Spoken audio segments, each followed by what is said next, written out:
Thank you for joining us, Njoroge. Taking you back to last year, Home Africa was the first to list on the Growth Enterprises market segment on the Nairobi Securities Exchange. Is this move already paying off? Yeah, I think first of all, we're very excited to have been the pioneer development firm to have listed. And it certainly comes with its own excitement and its own risks. Because being the pioneer, being the first, you're putting yourself out there.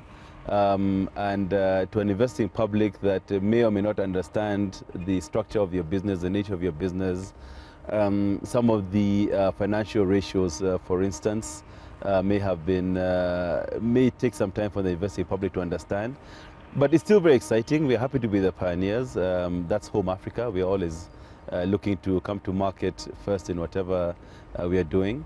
And it's come with a lot of exciting opportunities. At your listing, the Home Africa stock hit 25 shillings, but has dipped and currently trading at an average of 6 shillings. Is this indicative of just how unfamiliar the gems market is to investors? Indeed it is. It's also indicative of how unfamiliar the investing public is to the sector. The financial ratios are quite different from what you'd look at in your financial sector, your agricultural sector, or your manufacturing sector. So it's going to take time. We believe that our results will show as we go along just what a successful company we are.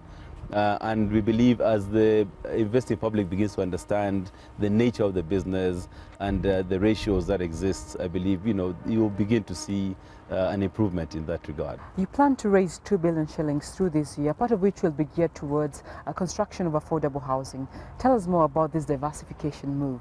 We believe the future is in the middle income and that particular segment, middle to lower income segment. The demand there is significant across the country, and that goes in line with our strategy to go across the counties and also to look at decongesting the cities, because we have a huge contribution towards that particular objective. The demand is big. Obviously, it comes with its own risk, because some of that sector may or may not have access to the sort of financing that is required, particularly on the mortgage side of it. But we're willing to go out there and make a business case of it, and make a successful business case of it. Speaking about middle-income earners and affordable housing, Kenya's real estate sector has been vibrant over the last decade, but there are only about 20,000 mortgages, with most people shying away from these, citing high interest rates between the central bank and the commercial lenders of about 9%. What do you make of this, and how different is Homes Africa sort of packaging products for your consumers? A lot of people maybe misunderstand the middle income sector that we're targeting. A lot of them have different sources of financing, and not all of them strictly go to the financial institutions to seek the 80–90% mortgage. They are a very innovative sector. They find ways to raise funds either through businesses, through their employment, and what we're going to be looking at is a hybrid structure within which they can finance their properties. We know there's limitations to the mortgages. We know the market is tight as far as mortgages are concerned. Interest rates are high.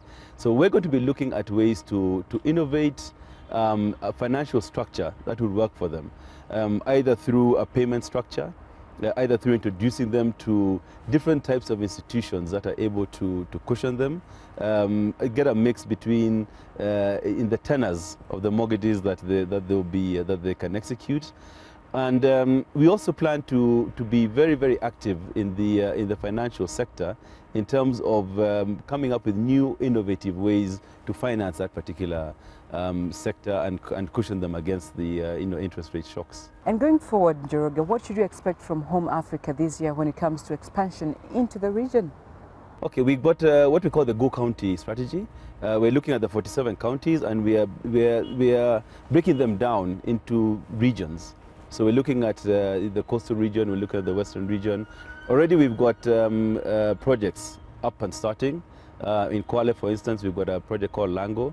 That will be breaking ground this year in the course of the first quarter. Lakeview in Kisumu also, for the Kisumu County and that particular region.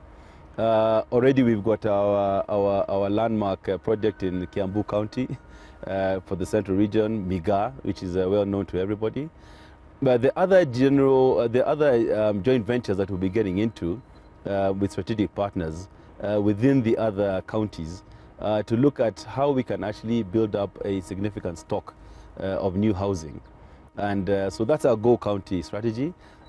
We are also looking at Africa because for us, our vision is to provide dignified, planned communities, because we believe the dignified African, really will be the cornerstone to the development, of Africa going forward. So we've got what we're calling the Go Africa strategy. And we are dividing Africa again into regions, East Africa region, Southern Africa, West Africa, and eventually into Northern Africa. But the first area of interest for us will probably be East Africa, which we understand better, and then we'll begin to penetrate the other regions.